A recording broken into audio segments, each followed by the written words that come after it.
O estado de São Paulo responde por 60% da cana produzida no Brasil.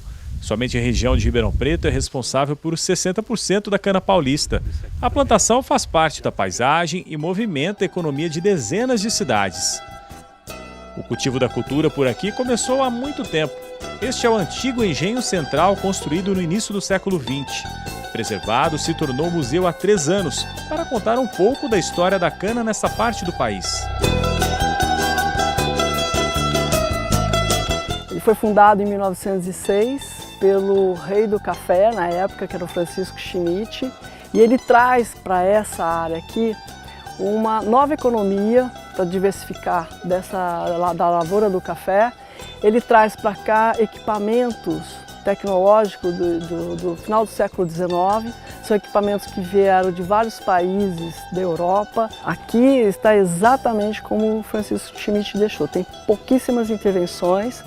A nossa linha de produção, da usina, ela está intacta, deve ser, nós acreditamos que seja a única no mundo, né?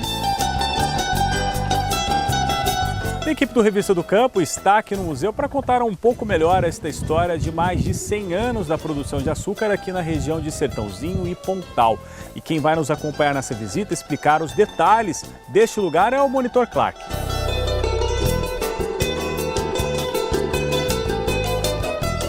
Clark, onde que a gente está aqui? Bom, nós estamos aqui no barracão da recepção da cana. Então, como o próprio nome já diz, era onde recebia essa cana do fornecedor. Para ela seguir para a linha de produção, essa cana chegava aqui. A gente teve, no início, a primeira balança mesmo, lá da época da construção do engenho de 1906. A primeira balança que onde pesava-se as carroças, era uma balança menor, a gente tem aquela ainda, onde pesava-se as carroças para poder pagar ao fornecedor. Depois, na transição das carroças para o automóvel, eles constroem esse barracão, porque o montante é maior de cana que se chega até aqui. Então eles constroem um barracão maior e onde essa cana era pesada. Então, a gente tem aqui a balança onde o caminhão parava, pesava-se essa cana, pegava os fechos de cana, pesava-se, armazenava-se aqui, depois ele seguia para a linha de produção. Recebeu a cana lá, o que vai acontecer durante esse novo trajeto aqui que a gente está agora? Então, após o processo do recebimento da cana, de processo de pesagem para poder pagar ao fornecedor, essa cana vem para a mesa alimentadora. Então, o que essa mesa alimentadora vai fazer? Ela vai fazer o processo de distribuição dessa cana. Então, ela cai na esteira e ela segue para toda a sua linha de produção. Nessa linha de produção, ela vai acontecer o quê? Vai acontecer o processo de picagem, onde vai picar a cana para deixar ela em gomos, para poder acelerar o processo na moagem, e vai passar pelos ternos, que eles chamam de moendas, tem o nome de moenda e terno. Lá onde vai espremer esse caldo da cana para poder seguir para a linha de produção. Mas para girar toda essa moenda, esses motores, já se utilizava energia elétrica, desde aquela época. Daí está o diferencial dessa usina. Ela já era uma usina autossustentável desde 1906.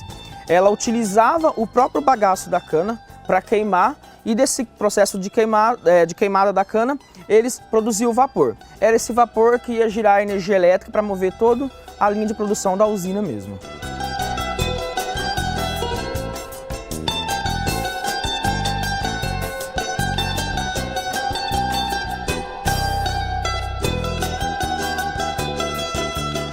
Nós temos aqui as locomotivas a vapores, os motores de pistões, aonde vai ser transformado aquele vapor que foi adquirido através da queima do bagaço da cana, ele vai ser transformado em energia elétrica. Então, acontecia nesse processo aqui. E você tem toda a linha de produção. Então, desde o decantador do caldo, onde vai acontecer a limpeza, tirar as impurezas, o cozimento, os cristalizadores, aonde vai receber o choque térmico para cristalizar esse açúcar, para virar o açúcar, e as centrífugas, aonde vai separar já o açúcar, os grãos de açúcar da água, onde você já tem a separação desse açúcar aí. Então, aqui nós temos o secador, que após o processo de cristalização do açúcar, ele segue para o processo de secagem. Então aqui o açúcar ele vai ser seco, e conforme o processo o açúcar ele vai sendo seco, ele cai já para o processo de ensacação. Ali o açúcar é ensacado. Então acontecia o processo manual, ficava uma pessoa ali abrindo a comporta, enchendo as sacas de açúcar, ali mesmo já pesava, já costurava manualmente e ou seguia para armazenamento ou seguia para transporte. O importante é ressaltar que o transporte aqui naquela época era feito através de trem. Então o trem chegava até na porta da usina, tinha uma logística, esse trem chegava até aqui, carregava essas sacas de açúcar e daqui seguia, porque a maioria do açúcar produzido aqui era açúcar tipo exportação. E a produção deles anual aqui girava em torno de 100 mil sacas. Fazendo uma comparação com o processo de fabricação de açúcar hoje em dia chega a produzir quase isso, em torno de 70 a 80 mil sacas durante um dia na safra. Naquela época era em torno de 100 mil sacas. Era algo pouco se comparado hoje em dia, mas para a época era uma tecnologia de primeiro mundo. A visita ela se encerra nessa parte aqui que é a oficina.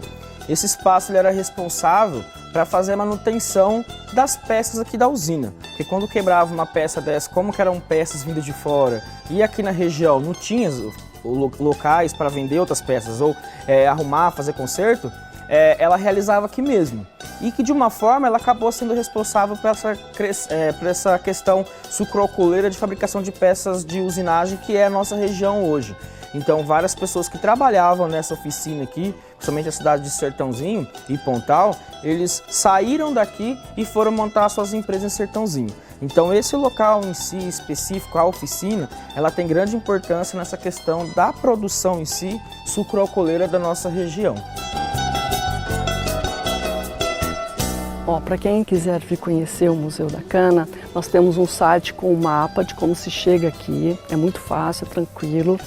Nós estamos abertos para o público de quarta a domingo, das 10 às 16 horas.